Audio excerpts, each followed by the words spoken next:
안녕하세요. 첫 번째 강의를 맡을 구본권이라고 합니다. 제가 오늘 여러분과 함께 나누고 싶은 이야기는 인공지능 시대에 우리가 어떻게 생존의 길을 찾아갈 수 있을 것인가 라고 하는 주제입니다. 우리는 오늘날 어느 때보다도 심각한 생존의 위기를 맞고 있습니다.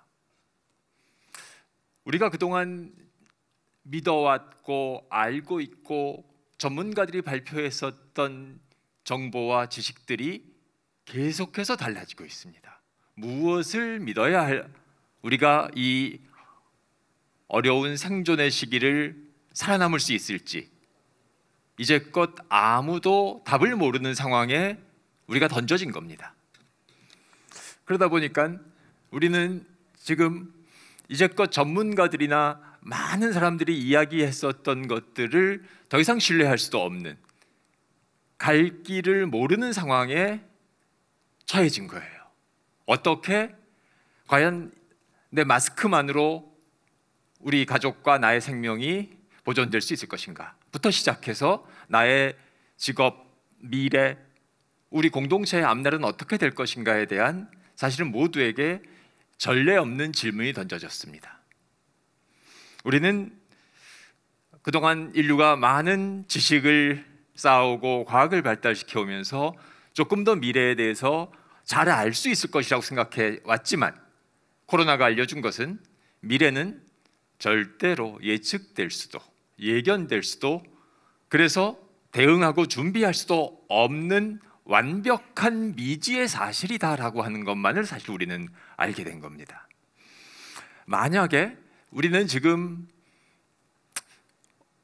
로봇 이전에 생존을 위협받는 상황에서, 그 길을 알지 못하는 상황에서 우리는 어떻게 미래를 준비할 수 있을 것인가 라는 질문을 누구나 다 지금 직면하고 있고, 그래서 우리가 오늘 이 자리에서 만날 수 있었던 것 같습니다.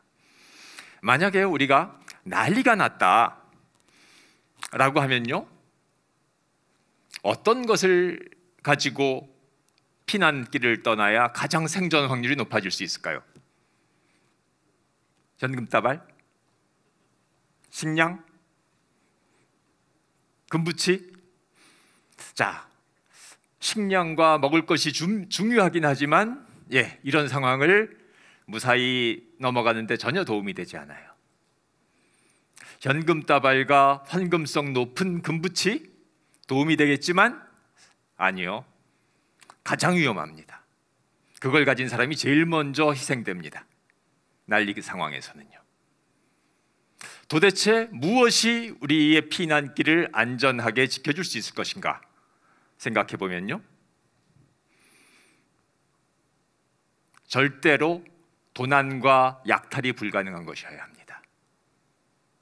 두 번째, 내가 분실할 수도 없는 것이어야 합니다. 그것이 무엇일진 모르지만 이런 전례 없는, 길을 알지 못하는 난리의 상황에서 우리에게 가장 중요한 것은 약탈당할 수도 도난당할 수도 분실할 수도 없어서 내가 내 안에 갖고 있어서 어느 때라도 꺼냈을 수 있는 것, 그것이 도대체 무엇일까? 그거를 생각해 보는 게 가장 중요한 능력입니다. 사실은요, 그게 사람마다 다 다르기도 하고 또 공통된 것이 있습니다. 오늘 제가 드리고자 하는 말씀이 바로 그겁니다. 여러분들은 저와 같이 대멸종의 시기를 6번이나 살아남은 생존 유전자를 어쨌든 우린 지닌 사람들입니다. 그래서 우리가 이 자리에 있는 거예요. 도대체 무엇이 우리를 이런 대멸종의 시기에서 살아남을 수 있게 했을까요?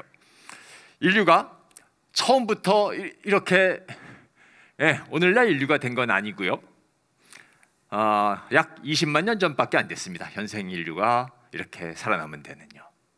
그런데 인류의 역사에서 하나의 아이러니가 있는데, 지금 우리 호모 사피엔스보다 우리 직전의 인류, 네안데르탈 인류가 우리보다 몸도 훨씬 더 튼튼하고 뇌의 용량도 더 빵빵하고 생존에 어쩌면 더 유리했을 텐데 네안데르탈인은 멸종하고 현생 인류는 살아남았습니다. 도대체 왜 이런 강함이 생존을 담보해 주지 못했을까라고 하는 질문을 우리는 마주하게 됩니다. 유발 하라리, 사피엔스, 호모데우스, 요새 세상에서 책을 제일 많이 팔고 있는 역사학자, 이 사람이 빅 히스토리, 인류의 전체 역사를 통찰하면서 던지는 질문이 무척 의미가 있는데요. 사피엔스에서 유발 하라리가 던진 질문은 바로 이겁니다.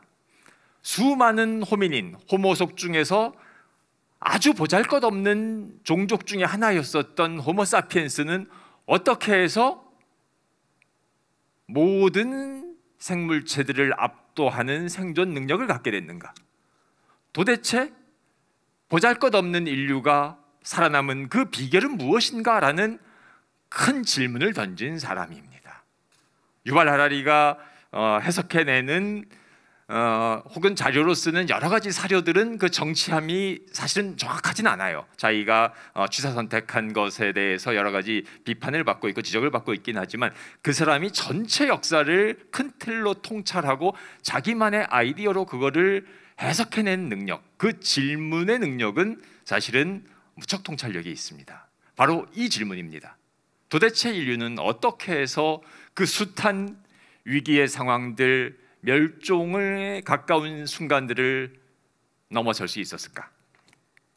오늘 우리가 직면한 질문이기도 합니다. 저는 그 정보통신을 전문으로 취재하는 기자로 주로 IT 부분의 변화들을 주로 취재해 왔는데요. 제 영역에서 일어났었던 일들, 2016년도에 이세돌 구단과 알파고의 대국으로 인해서 인공지능이 소수의 사람들이 아닌 모든 사람들의 관심사가 되는 상황이 됐죠. 이때 2016년도 3월 8일 내일부터 열릴 5판의 대국을 앞두고 사진 찍은 겁니다. 기념사진. 이때만 해도 이세돌은 거의 모든 사람들로부터 이세돌이 완벽한 승리를 거둘 것이라 라는 기대를 받았지만 결과는 4대1 완벽한 패배였었죠. 자, 이런 변화가 어디에서 온 것일까?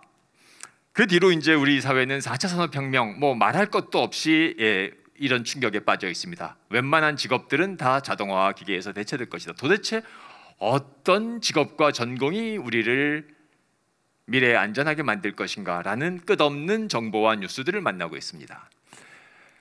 요새 어떤 식당의 사장님이 메뉴판을 만들었는데 번역기를 너무 심하게 돌렸습니다. 육회가 6번이나 나오는 거고, 그리고 요새 우리나라에 개봉하지 않은 영화들도 자동으로 자막이 붙어요. I could not save my wife. 그런데 얘는 사전에 있는 1번 뜻을 다 가져왔습니다.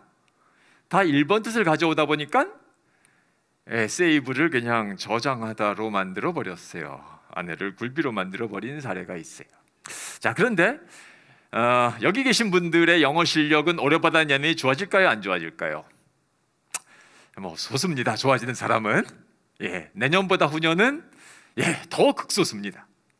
구글 번역기, 네이버 팝하고의 번역 실력은 올해보다 내년이 좋아집니까? 안 좋아집니까? 좋아지죠. 후년은 더 좋아집니다. 하나는 인공지능 무조건 상승하기만 하고요. 우리 인간은 수능 변수만 빼면은 그냥 아래로 가는 겁니다. 둘은 절대 안 만나죠.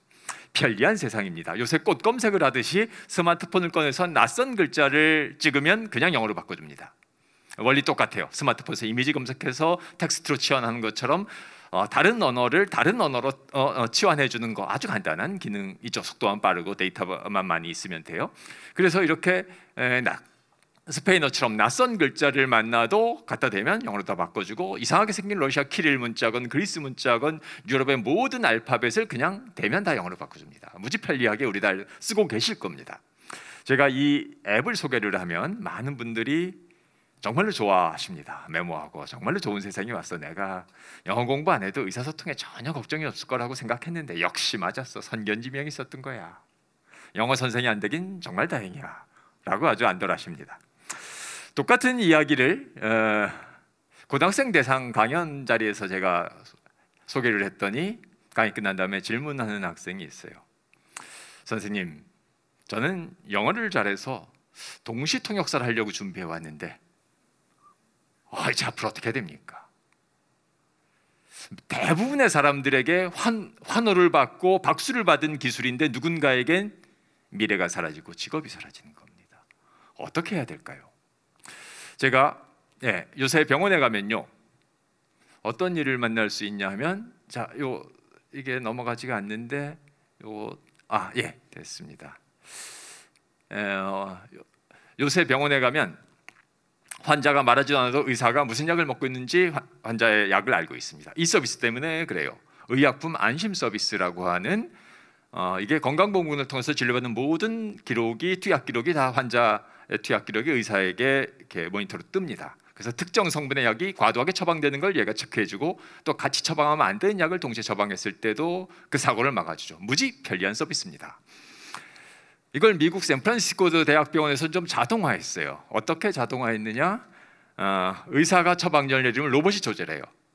조제한 약을 로봇이 병실에 있는 환자에게까지 갖다 줍니다. 어떤 일이 일어났느냐? 600만 건을 조제했는데 실수가 한 건도 없어요. 우리나라에도 도입되어 있습니다. 일원동에 있는 삼성 서울병원에 아포테카 케모라고 하는 조제 로봇이 도입돼가지고 지금 6년째 일을 하고 있습니다. 실수 전혀 없어요. 실수를 전혀 안 하니까 삼성 서울병원에서 얘한테 어떤 약을 조제 맡겼느냐? 절대 실수하면 안 되는 암 환자의 독한 약을 얘가 조제하고 있습니다. 인공지능이 신약 개발에도 투입돼가지고 훨씬 더 효율적인 신약 개발을 하고 있습니다. 최근 약사의 미래는 어떨까요? 제가 2017년도에 경기도 약사회로부터 강의 요청을 받았습니다. 약사회 회장님이 강의를 부탁하시면서 조금 이색적인 주문을 하셨던 게 생각이 나요. 선생님, 우리 약사회 회원님들이 인공지능 때문에 지금 대단히 불안해하십니다. 강의 중에 희망의 메시지 꼭 부탁드립니다. 그럴만하죠. 그런데 제가 그래서 주변의 약사의 세계를 좀 알아보고 취재를 탐문을 해봤는데 뜻밖의 사실을 알게 됐습니다. 지금 약사 되기 위한 경쟁률이 사상 최고를 기록하고 있습니다. 작년, 재작년 PET 시험, 약학대 입학 자격 시험은 9.4대 1, 9.6대 1 사상 최고치를 계속 갱신하고 있어요. 설명이 안 됩니다. 그 이듬해는 수원시 약사회에서 또 한번 불러서 갔습니다. 개업 약사 한 400분 정도가 모여서 연수를 받는 자리에 제가 이제 가서 강의를 하면서 물어봤어요. 아니, 선생님들은 미래가 불안하다고 희망의 메시지를 달라고 하는데 선생님들처럼 약사 되려고 하는 지금 젊은 사람들은 선생님들이 약사 될 때하고 비교할 수 없이 경쟁이 치열합니다. 훨씬 더 힘들죠. 걔들이 약사가 되면 선생님들보다 미래가 밝습니까? 왜 그렇게 약사 되려고 할까요? 물어봤더니 이분들이 뭐라 그랬을까요? 걔들은 정신이 있대요, 없대요. 우리 땐 인공지능 로봇 없었으니까 약사를 한 거죠. 이걸 보면서 약사를 하려고 그럽니까? 도저히 이해가 안 됩니다. 우리 직업 얼마 안 남았습니다 라고 이야기를 하는, 이해가 안 돼요. 다음번에는 고등학교 진로 전담 교사 자리에서 똑같은 질문을 던져봤습니다. 궁금증이 안 풀리셨으니까는. 아니, 학생들이 왜 그렇게 약사 되려고 희망합니까? 물어봤더니 예상했던 답변이 나왔습니다. 요새 취업난이라서 어디를 할 게 없이 다 치열합니다. 근데 그건 자격증이 나오지 않습니까? 평생 자격증 몰릴만 하죠. 근데 한 선생님이 지나가는 말처럼 농담으로 툭 던진 게 있어요. 그거요, 애들이 왜 이렇게 약대 가려고 하냐고요? 그거요, 엄마가 하라 그래서 하는 겁니다. 정답입니다. 엄마 인생에서 약사는 정말 좋은 직업이죠. 우리는요, 내가 무엇으로부터 영향을 받는가를 알 때만 사실은 자유로울 수 있습니다. 근데 우리는 무엇에 영향을 받느냐? 내가 알고 있는 것, 경험한 것으로부터 영향을 받습니다. 자, 제가 여러분들께 물어볼 게 하나 있어요. 자, 오늘 주말인데 오늘 저녁에 가장 내가 좋아하는 음식 먹고 싶은 거 한번 머릿속에 생각해 보세요. 사람마다 입맛이 다르니까 다 취향이 다릅니다. 자, 머릿속에 오늘 먹고 싶은 거 생각했어요. 우리 지금 코로나 때문에 꽁꽁 묶여 있지만 요것만 끝나면 이제 난 정말 내가 좋아하는 여행지 갈 거야. 가장 가고 싶은 여행지 한번 생각해 보세요. 여기 계신 분들이 지금 입맛이 다르고 취향이 다르니까 먹고 싶은 음식과 가고 싶은 여행지는 다 다릅니다. 하지만 저는 여기 계신 분들이 오늘 먹고 싶은 음식과 가고 싶은 여행지가 무엇인지 정확하게 알고 있습니다.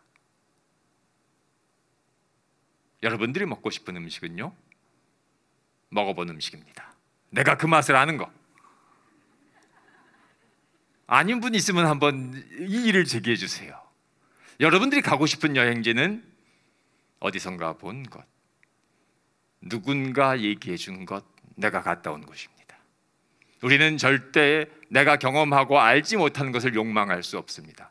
우리를 움직이는 것은 내가 알고 있는 욕망이에요. 부모의 욕망이 바로 그런 거죠. 야, 엄마가 살아봤는데 그 직업 정말 좋아. 예, 아이를 망하게 하는 길입니다.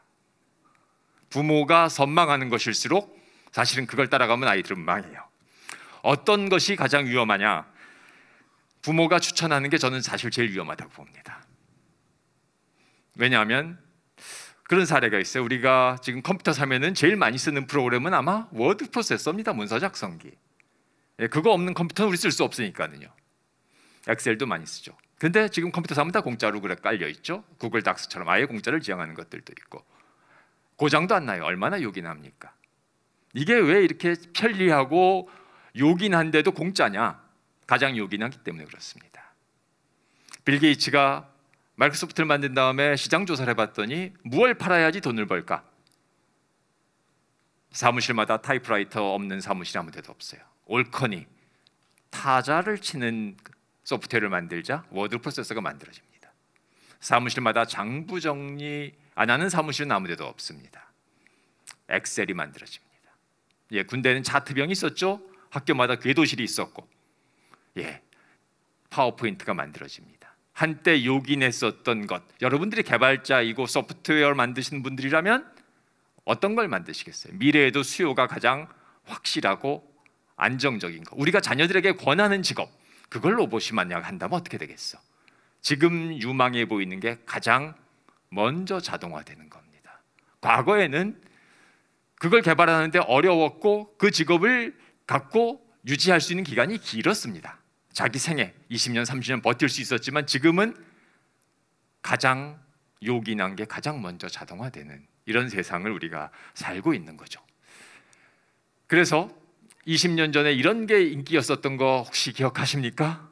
예, 아시는 분들은 연식이 좀 있으신 분들인데 이런 게 있었습니다. 예, 정작 인터넷 세상이 되자 아무짝에도 쓸모가 없어졌죠. 왜? 검색 엔진이 너무나 편리해지고 모바일에서도 음성으로 검색할 수 있는 세상이 되어버렸으니까요. 그러니까 제가 세계적인 미래학자를 만났습니다. 짐 데이터 교수라는 분인데 이분을 만나서 물어본 게 그거예요. 도대체 선생님 세계 최고의 미래학자인데 미래를 조금만 알려주세요. 뭐가 잘 나갈지. 그랬더니 이분이 알려주신 게 있습니다. 이 사람아, 그게 알고 싶으면 점쟁이를 찾아가. 나는 몰라. 아니 선생님 세계 최고의 미래학자인데 알려주시면 안 돼요? 몰라. 나도 모르거든.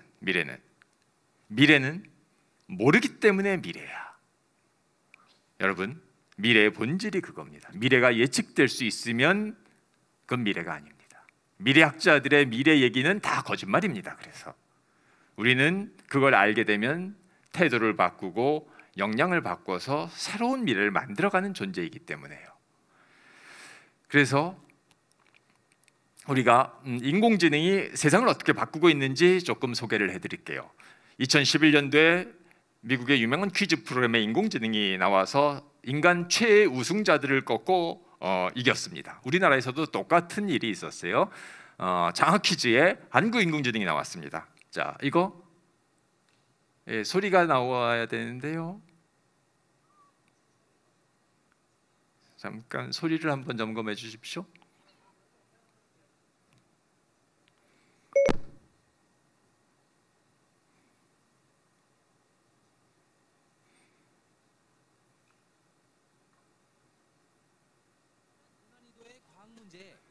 머뭇머뭇거리다 답을 써내려가는. 예, 자, 그럼 이거 제가 앞으로 가서 이제 영상을 다시 한번 돌려보겠습니다.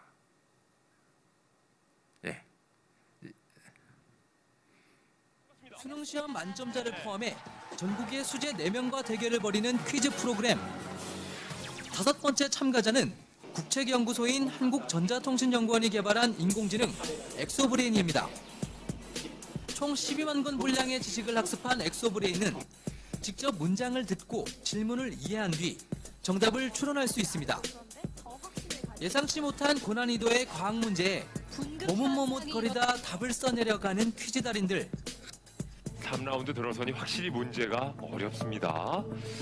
자, 제출된 답변을 공개합니다. 오현미 씨, 다니엘 전... 엑소브레인은 다니엘이라고 답을 써냅니다. 정답은 다니엘 전지입니다. 엑소브레인은 결국 600점 만점 중 510점을 획득해 2등과 160점의 큰 점수 차로 우승했습니다. 이제 엑소브레인 2단계 때는 전문가의 전문적인 질문에 대해서 답변을 제공을 해서 법률 특허 분야의 공공기관, 기업 그리고 대국민들의 서비스를 제공을 하는 것을 목표로 하고 있습니다. 이게 인공지능의 기술의 현 주소입니다. 장학 퀴즈, 영어 미국에서만 영어로 되는 게 아니라 우리나라에서도 한국어 인공지능이 장학 퀴즈에서 수능 만점자, 장학 퀴즈 기장원들 상대가 안 되게 우승을 합니다. 다음 영상 하나 보실게요. 이게 알파고를 만든 딥마인드가 알파고 발표하기 1년 전에 우리가 이런 기계학습 인공지능을 만들어냈다라고 2015년도에 네이처지에 공개한 논문입니다. 벽돌 깨기 오락실 게임을 인공지능한테 학습을 시켰습니다. 하는 방법을 알려주지 않아요. 그래서 얘가 지금처럼 초반에는 잘 못합니다. 계속 공을 잃어버려요. 근데 횟수를 거듭하면서 스스로 학습해서 실력이 좋아지는 거죠. 여기에서 여러분들은 인공지능, 기계학습이 어떤 식으로 배우는지를 학습하는지를 정확하게 보실 수 있습니다. 일단 하나 아셨습니다. 횟수를 거듭할수록 점점 실력이 좋아진다. 누가 가르쳐주지 않아도 잘하게 된다. 자, 근데 이거를 600번째 하는 걸 보고 있다가 개발자들이 깜짝 놀라는 상황을 만납니다. 이 상황이에요. 개발자들이 이런 식의 게임 플레이가 가능할 거라고는 상상하지 못했는데 얘가 이런 길을 알아냅니다. 더욱이 인공지능의 특성을 지금 보고 계시는데요. 한번 효율적인 방법을 발견했더니 그것보다 효율이 떨어지는 방법은 쓰지 않아요. 이게 인간의 학습과 다른 거죠. 인간의 학습은 김연아 선수가 아무리 트리플 악셀을 멋지게 성공시켜도 4바퀴는 못 도는 겁니다. 그리고 결국 은퇴해야 되죠. 기계는 무조건 효율적인 방법, 한 번 효율적인 방법을 알게 되면 그것보다 효율이 떨어지는 방법은 사용하지 않아요. 스스로 혼자 배우고 그리고 쉬는 시간, 화장실 가는 시간, 밥 먹는 시간, 잠자는 시간 없죠. 구글이 바둑판 챔피언십 따자고 인공지능 개발한 게 아닙니다. 이거를 사람들의 일상 대부분으로 집어넣게 되면 어떻게 인간 삶을 개선시킬 수 있을까? 인공지능의 가치를 높일 수 있을까? 그게 진짜 목적입니다. 그걸 보여주는 영상이 있습니다.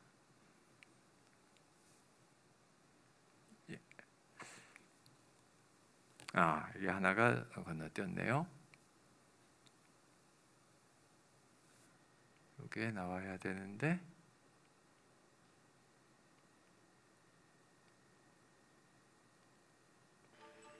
요겁니다. So all is well. To make you a haircut appointment on Tuesday between 10 and Let's say you want to ask Google to make you a haircut appointment on Tuesday between 10 and noon. What happens is the Google Assistant makes the call seamlessly in the background for you.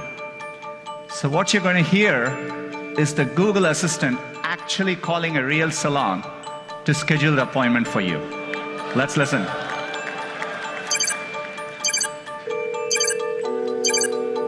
So how can I help you? Hi, I'm calling to book a woman's haircut for a client. I'm looking for something on May 3rd. Sure, give me 1 second. Sure, what time are you looking for around? Do you have anything between 10 a.m. and 12 p.m.? Okay, we have a 10 o'clock. 10 a.m. is fine. Okay, what's her first name? The first name is Lisa. Okay, perfect. So I will see Lisa at 10 o'clock on May 3rd. Okay, great. Thanks. Great. Have a great day. Bye.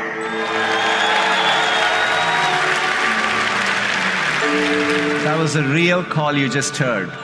The amazing thing is the assistant can actually understand the nuances of conversation. We've been working on this technology for many years.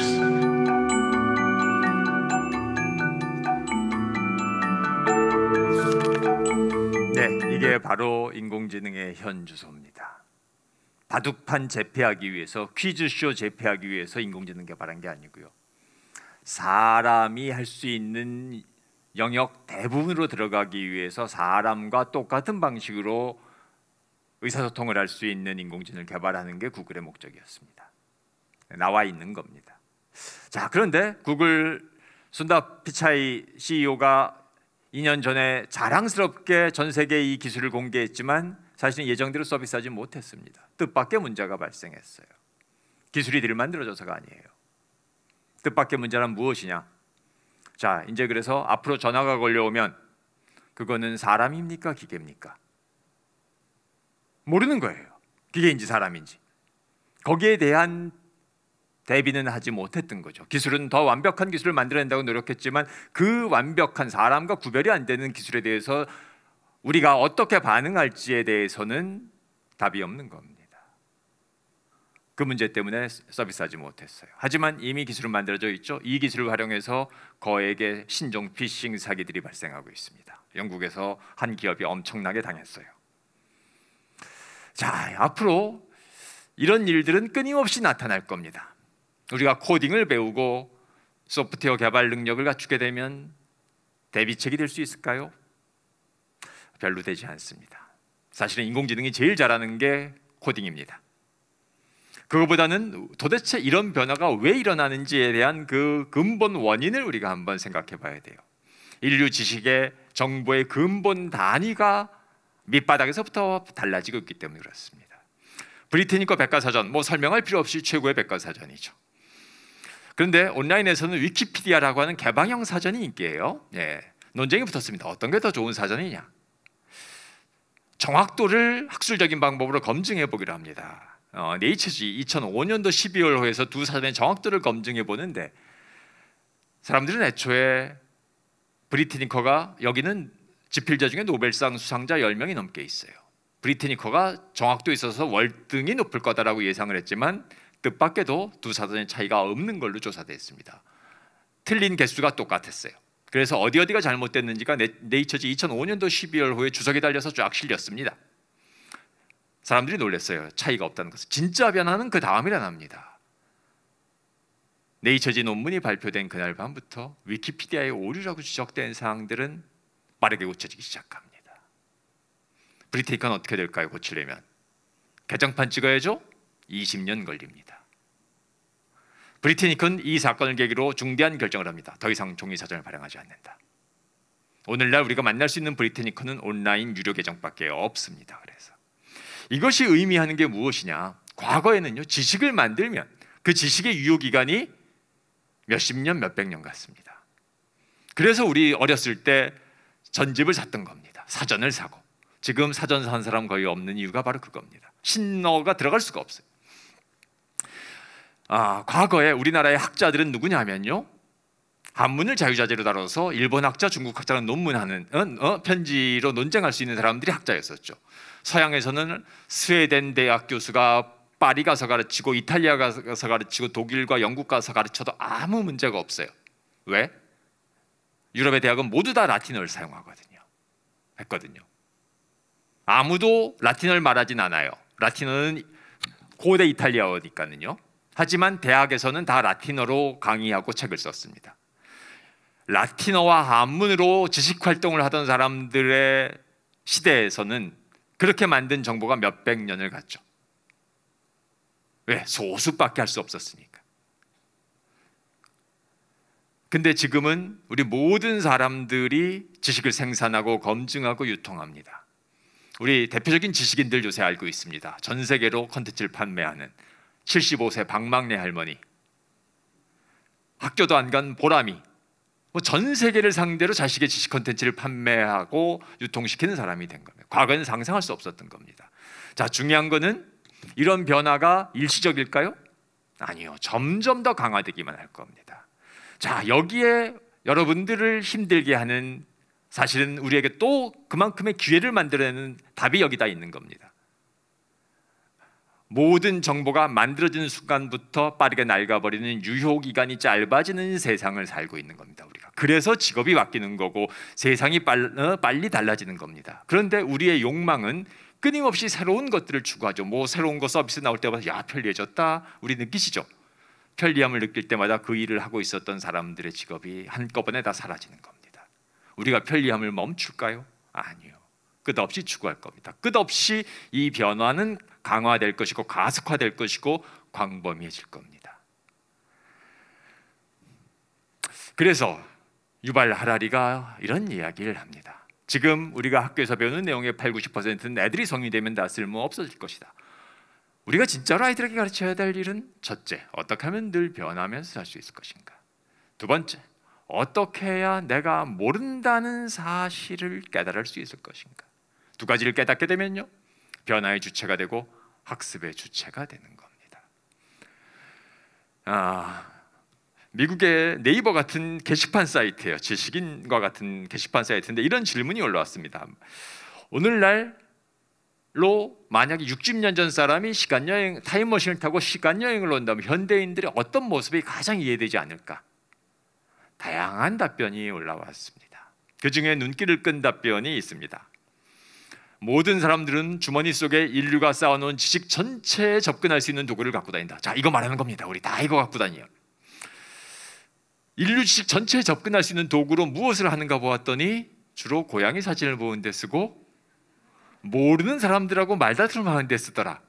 자, 60년 전 사람이 오늘날로 여행을 왔을 때 가장 이해되지 않을 모습이라고 하는데 무릎을 치게 만듭니다. 60년 전에 인류 지식 전체에 접근할 수 있는 도구를 내가 갖고 있다. 무엇일까요?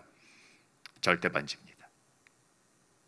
마술 램프 같은 거죠. 자신의 운명을 바꾸고 엄청난 기회를 갖출 수 있는 건데 지금 우리 다 갖고 있는데 그거를 그렇게 고양이 사진을 보는데 많이 쓰다니 이해가 되지 않는 겁니다. 강력한 도구가 절대로 그 주인을 강력하고 지혜롭게 만들어주지 않습니다. 우리는 지금 역사상 어느 때보다도 강력하고 뛰어난 능력의 도구를 늘 갖고 있습니다. 그거보다 중요한 것은 그것을 어떻게 어느 곳에 사용해야 되는가라고 하는 자신의 필요와 세상의 변화를 발견하는 일입니다. 네. 그래서 거기에 필요한 것은 누가 여기에 있는 정보를 열어봅니까? 호기심이 있어야죠. 그렇죠? 그래서 호기심이 어느 때보다 중요한 겁니다. 그리고 호기심만 가지고는 안 돼요. 왜냐하면 우리가 알고 있는 많은 것들이 호기심 때문에 이거를 2시간, 3시간 보지만 뭘 봤는지 몰라요. 지나고 나면. 왜? 호기심을 내가 통제하는 게 아니거든요. 구글과 페이스북과 유튜브가 통제하는 거죠. 나의 호기심을.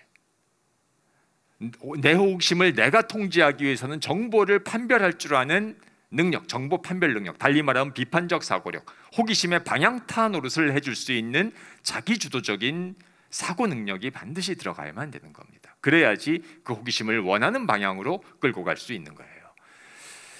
그래서 어느 때보다도 이런 능력이 중요해졌는데, 자, 이 스티브 잡스 이야기는요. 그래서 이제 호기심과 관련된 게 이제 창의성이죠. 창의성이 어느 때보다 중요해진 세상이 왔는데, 창의성이란 새로운 걸 만들어내는 능력이라고 우리 알고 있지만 스티브 잡스가 아주 중요한 얘기를 했어요. 그건 단순히 점을 연결하는 행위이다. 있던 걸 연결하는 거예요. 사실 잡스라는 사람이 한 일도 그렇죠. 이 사람은 기존에 있던 것들을 잘 베껴와서 아주 매끄럽게 연결하는 일들을 한 거죠. 피카소는 그래서 이렇게 얘기하죠. 좋은 예술가는 베끼지만 위대한 예술가는 훔쳐버린다. 이 원작자가 누군지 소유자가 누구인지 알 수 없게 만들어버리는 겁니다. 점을 연결하는 행위는 단순히 점을 연결해 보는 게 아닙니다. 피카소가 얘기한 것처럼 그것의 원래 소유주가 누구인지도 모를 정도로 완벽하게 자기화해서 그것을 완벽하게 알고 있어야지만 그 다음에 연결이 가능한 거예요. 알지 못한 상태에서, 숙지하지 못한 상태에서는 아무리 점이 지나가 봐야, 연결돼 봐야 그걸 발견하지 못합니다. 그래서 어떤 분야의 전문가와 예술가가 되기 위해서는 연결한 행위지만 그 연결 지점을 발견하기 전까지 엄청난 숙련과 이해와 완벽한 파악이 있은 다음에 우연한 연결을 인식해낼 수 있었을 따름입니다. 그런데 어떤 사람이 창의적이냐? 우리 알고 있는 창의적인 대표적인 사람들입니다. 스티브 잡스가 97년도에 애플에 복귀해가지고 내놓은 일련의 광고예요. 근데 이 세상을 바꾼 사람들로 우리 다 알고 있지만 이 사람들은요, 초반부터 인정받았던 사람은 아닙니다. 사실은요, 다 초반에는 다 인정받지 못했던 사람들입니다. 어떻게 인정받았느냐?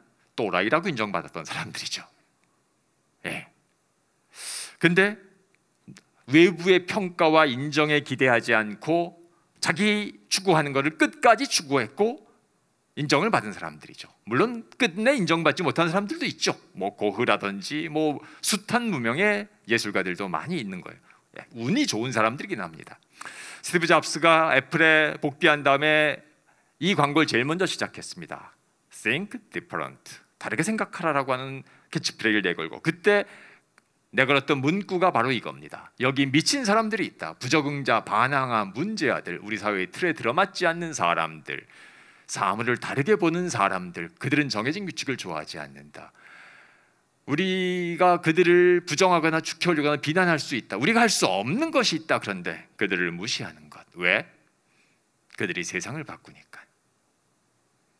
창의적이 되기 위해서, 세상을 바꿀 수 있는 힘을 갖기 위해서는요, 외부의 평가에 휘둘리지 않는, 또라이라는 소리, 부적응자, 반항하라는 소리를 들으면서도 자기만의 길을 갈 수 있어야지만 사실은 이룰 수 있습니다. 사실 창의적인 시도의 99%는 다 망하는 시도입니다. 비효율적인 시도입니다. 그래서요, 다시 자 우리 멸종 한번 생각해 봅시다. 매머드와 인류는 같이 살았습니다. 빙하기를 같이 살았죠. 자, 근데 매머드는 멸종했어요. 인류는 살아남았고, 무엇이 그 차이를 만들었을까요? 어떤 것이 종을 멸종시키고 어떤 종을 살아남게 만들었을까요? 다른 모든 생명체들은 자신의 생존 정보를 오로지 DNA에 담아둡니다. 유전자가 없으면 사실은 바뀐 환경에서 살아남을 수 없는 거고 그런 거죠. 돌연변이만 살아남는 거죠. 그런데 인류는 생존 정보를 DNA에 담아두지는 않습니다. 물론 DNA가 우리의 머리 빛깔과 피부 빛깔과 키와 몸무게를 정해줬어요. 하지만 그것이 여러분들의 생존 능력입니까? 아니요.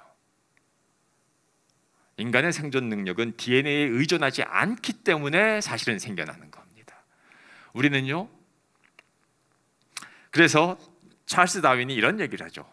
생존하는 종은 가장 강한 종도 지능이 뛰어난 종도 아니다. 오로지 잘 적응하는 종이다 라고 이야기를 합니다. 변화에 잘 적응하는 종. 그래서 스티븐 호킹 같은 사람은 변화에 적응하는 능력이 바로 지능이다. 지능이 벨기 아니다 라고 이야기를 합니다. 예. 그래서 우리는 DNA에 적게 의존했기 때문에 살아남을 수 있었다. 답이 없는 문제를 우리는 늘 질문하면서 학습과 경험을 통해서 답 없는 문제에 직면해온 게 인류의 생존의 역사입니다. DNA에 정해져 있다면 사실은 그 상황에서밖에 안 통하는 거예요. 근데 우리는 백지 상태의 뇌, 따블라라사라고 하는 이 뇌에 아무것도 안 가진 상태에서 태어나서 거기에 어떤 질문을 던지느냐에 따라서 자신만의 답을 만들어가는 아주 가장 유연하고 가변적인 도구를 갖고 태어난 거죠.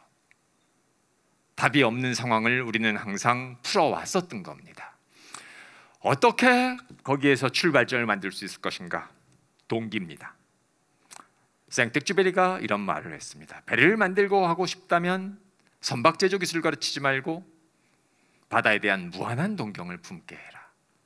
예, 선박 제조 유행은 계속 바뀌지만 항해하고 싶은 욕망을 가진 사람은 어떻든 간에 새로운 방법을 찾아갈 것입니다. 달인의 공통점들이 있습니다. 달인들은요, 그 일을 오래 해서 잘하는 사람들이기도 하지만 사실은 우리 주변에 오래 해서 잘한다고 해서 다 달인이 되지는 않습니다. 달인만의 비결이 있어요. 뭐냐? 우리가 소비자로서는 가성비를 따져야 되죠. 예, 생산자로서는 생산성을 따져야지 사업을 할 수 있는 겁니다. 달인들은 제가 봤더니 생산성 개념이 없어요. 물론 엄청난 생산성을 보이지만 이 사람들이 그 지경에 이르게 된 게 생산성을 추구했기 때문에 아니라는 거죠. 달인들이 그 일을 하게 된 것은 사실 우연입니다. 뭐 먹고 살기 위해서 혹은 우연히 그 일을 하게 돼서 한 거지만 이 사람들이 가진 특징은요, 어떤 의뢰를 받았을 때 이익을 따져보지 않아요. 거기에 들어가는 투입하는 시간을 고려하지 않습니다. 거기에 들어가는 자원을 아끼는 법을 본 적이 없어요. 자기가 하고 싶으면, 자기가 그게 궁금하면, 그게 해결하고 싶으면 어떤 비용과 시간을 들여서라도 투자를 해서 합니다. 예, 집과 가게 다 실험실이고요. 왜? 달인들은 바깥의 동기, 외면적 동기라고 할 수 있는 돈 벌기 위해서, 승진하기 위해서, 출세하기 위해서 그 일을 하는 게 아니라는 겁니다. 자기가 뭔가를 개선하면서 이게 안 되는데 이걸 하면 될 것 같은데 배움의 기쁨, 자기 내면적인 학습의 기쁨이 동기인 사람들이에요. 그 일을 목표로 하다 보니까 시간과 비용을 들이는 걸 아끼지 않고 그 일을 그대로 오랜 기간 하다 보니까 숙련도는 저절로 생긴 거고요. 어느 순간 넘사벽이 된 거죠. 바깥의 동기에 의존한다라고 하면 보상과 승진, 출세에 의존한다라고 그걸 목표로 한다라고 하면 절대 그렇게 갈 수 없습니다. 왜? 아주 바보 같은 길이거든요. 영국이란 나라가 세계 최강의 나라가 됐던 적이 있었죠. 해가 지지 않는 나라, 지금 빨간 데가 다 영국 영토였었습니다. 저 유럽의 작은 섬나라, 문명도 비교적 나중에 전해진 저 영국이란 나라는 어떻게 해서 세계 최강의 나라가 될 수 있었을까? 결정적 사건이 하나 있었습니다. 이 결정적 사건이 뭐냐? 1707년에 유럽의 나라들이 두 편으로 갈려서 싸움을 했습니다. 전쟁을 했습니다. 스페인 왕위 계승 전쟁에 여러 유럽 나라들이 다 참여를 했습니다. 영국도 참전을 해가지고 지브롤터 협까지 가서 프랑스 함대랑 전투를 벌이고 귀환을 했습니다. 돌아오다가 엄청난 참사가 일어났습니다. 20척의 함대 중에 앞서가던 4척의 함대가 암초를 들이받고 침몰을 했습니다. 2,000명의 해군이 몰살했어요. 며칠 동안 바다에 짙은 안개가 꼈었기 때문에 그런 건데요. 이 참사가 일어난 다음에 영국 사회에 난리가 난 거죠. 중요한 결정을 합니다. 왜 사고가 났지? 바다에서 위치 측정을 못한 겁니다. 그 당시 18세기 초만 해도 바다에서 해상 위도 측정은 가능해요. 태양의 위치관처럼 되니까. 근데 경도 측정 방법은 해상에서는 없었습니다. 며칠 동안 짙은 안개가 끼니까 그게 불가능해졌던 거예요. 영국에서는 경도법을 만듭니다. 해상에서 경도 측정을 정확하게 할 수 있는 방법을 발견하면 수십억의 상금을 내리겠다. 지금 노벨상의 수십 배, 역사상 최대의 상금이 걸린 겁니다. 40년 동안 주인공이 나타나지 않아요. 갈릴레이 뉴턴 뛰어들었지만 성과가 없었습니다. 40년 뒤에는 주인공이 나타났다는 얘기죠. 여러분들이 여기에 가보시면 그걸 만날 수 있어요. 그리니치 천문대. 해상시계라는 게 만들어졌습니다. 여러분들의 시계 어디에 맞춰져 있어요? 여기 전 세계 사람들의 시간을 지배하는 그리니치 천문대입니다. 위도는 자연적이지만 경도는 절대 자연적이지 않죠. 영국이 이걸 발명함을 통해서 영국 해군은 세계에서 최강의 능력을 갖게 됩니다. 나의 위치가 정확하게 어디인지 알고 있는 해군을 당할 해군은 없었던 겁니다. 세계 최강의 해군력을 갖춘 영국은 해가 지지 않는 대영 제국을 건설하게 됐던 거죠. 소크라테스에게 누가 물어봅니다. 당신이 왜 지구상에서 가장 현명한 사람이오라고 이게 멈췄다는 뜻입니다. 잠시 다음 영상이 나올 때까지 기다려. 소크라테스에게 물어봤습니다. 어떻게 해야 왜 당신이 세상에서 제일 현명한 사람이요? 라고 물어봤더니 소크라테스가 나는 내가 모른다는 걸 알고 있지 라고 대답을 합니다. 너 자신을 알라라는 말의 원문이 바로 이겁니다. 나는 내가 모른다는 걸 알고 있다. 너의 무지를 알라라는 말이죠. 공자님에게 제자 자루가 묻습니다. 스승님, 알미란 무엇입니까? 라고 물어봤더니 공자님이 이렇게 답변하죠. 아는 걸 안다 그러고 지지의 지지, 부지의 부지, 모르는 걸 모른다 그러는 걸세. 자, 2500년 전 서양과 동양의 철인들이 똑같은 이야기를 하는 겁니다. 모르는 걸 모른다 그러는 게 그게 최고의 알미야. 요새 이제 우리는 이걸 메타인지라고 부릅니다. 뇌를 단층 사진 찍어보고 뭐 여러 가지 해봤더니 그게 가장 인간의 지능을 설명하는 뛰어난 능력의 메타인지다라고 하는 거라는 걸 이제 알게 됐죠. 얼마 전에 울산의 송영중 군이라는 학생이 저는 일단 학원 과외를 안 다녀서 수능 만점 받았습니다. 공부할 수 있는 시간이 되게 많았거든요. 그래서 공부를 할 때도 뭔가 약간 사색에 잠기듯이 공부를 많이 했었단 말이에요. 뭐에서 내가 막힌 걸까? 이거 왜 때문에 어려운 거지? 이 문제는 왜 나한테 뭘 묻는 거지? 그러면서 제가 진짜 뭘 모르는지에 대해서 잘 알 수 있었고, 이제 뭘 모르는지를 아니까 이제 그 부분만 약간 채워나가는 식으로 계속해서 성장할 수 있었던 게 제가 혼자서 공부해서 그 나름대로 높은 성적을 얻을 수 있던 비결 같습니다. 자, 우리 이거 너무 늦게 알았습니다.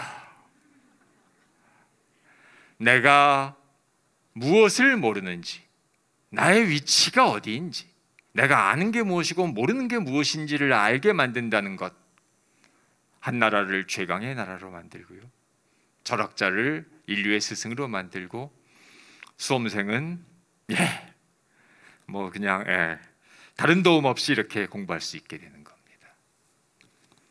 메타인지, 나에 대한 성찰과 인식이 인류를 이런 생존까지 이끌어낼 수 있었습니다. 바로 질문하는 능력이죠. 호기심. 그래서 인류 최초의 장면, 아담과 이브가 나오는 에덴 동산, 최초의 인간 여성에 나오는 그리스 신화 판도라, 인류 최초의 장면에 인간의 본질이 무엇이라고 이야기하느냐? 호기심을 참지 못한 존재인 겁니다. 그래서 오늘날 우리 시대는 두 가지, 똑같은 상황을 두 가지로 바라봅니다. 최고의 시절이라고 보는 사람이 있는가 하면 최악의 시절이라고 보기도 합니다. 이걸 아는 사람, 이 기회를 누릴 수 있는 사람에겐 최고의 시절인 거죠. 우리는 모든 것을 갖고 있다. 아니, 우리는 지금 아무것도 갖고 있지 않다. 우리는 천국의 길로 가고 있다. 우리는 지옥의 길로 가고 있다. 두도시 이야기에서 첫머리에서 서술한 내용이 우리 사회에 완벽하게 맞습니다. 2015년도 가을에 서울의 광화문 교보문고 글판에 실려 있었던 글귀입니다. 제가 2015년도에 로봇시대 인간의 일이라고 하는 책을 썼는데 그 책의 마지막 부분에 다 제작 끝낸 다음에 이 그림을 하나 넣었어요. 너무 제가 감명 깊어서.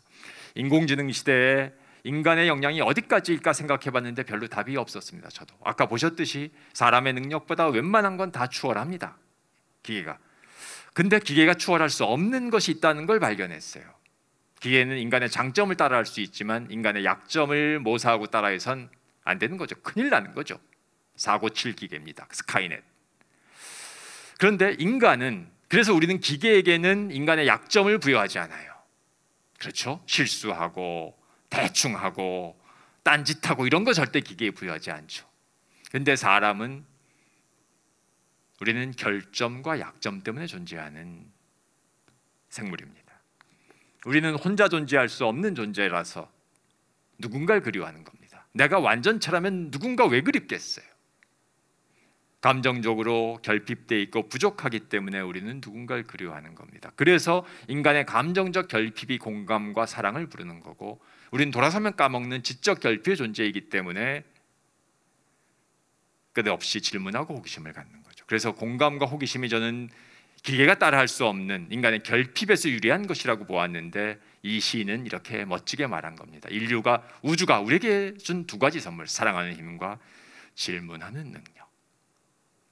인간의 결핍이 만들어내는 겁니다.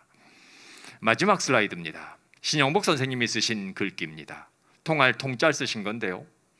주역의 원문은 계사전 궁즉변 변즉통 통즉구, 이게 원문입니다. 우리 궁하면 통한다의 원문이 바로 이겁니다. 궁즉통. 그런데요, 보시면은요, 궁하면 바로 통하느냐? 아니요, 중간에 단계가 있어요. 궁은 한계에 도달하는 것, 끝에 도달하는 거죠. 장벽입니다. 벽에 도달한 즉 우리는 변화하게 되고, 궁즉 변이고 변즉 통입니다. 변해야지 통하는 거죠. 궁한다고 절대 통하지 않습니다. 통하면 오래 유지된다 그래서 통즉구고요. 자, 아까 유발 하라리가 어떻게 하면 변할 수 있을 것인가가 미래의 가장 중요한 능력, 우리 인간의 생존 능력 가장 중요한 거라고 말했습니다. 어떻게 우리는 변화의 동기를 찾을 수 있어요?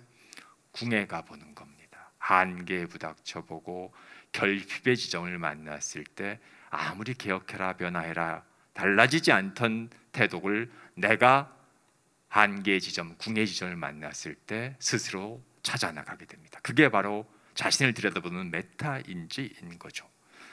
코로나가 불러온 이 전례 없는 생존의 위기 상황에서 우리가 그 부족과 결핍을 발견하게 되는 것이 바로 우리가 새로운 길을 찾아갈 수 있게 만드는 자각의 동기가 될 것입니다. 경청해 주셔서 고맙습니다.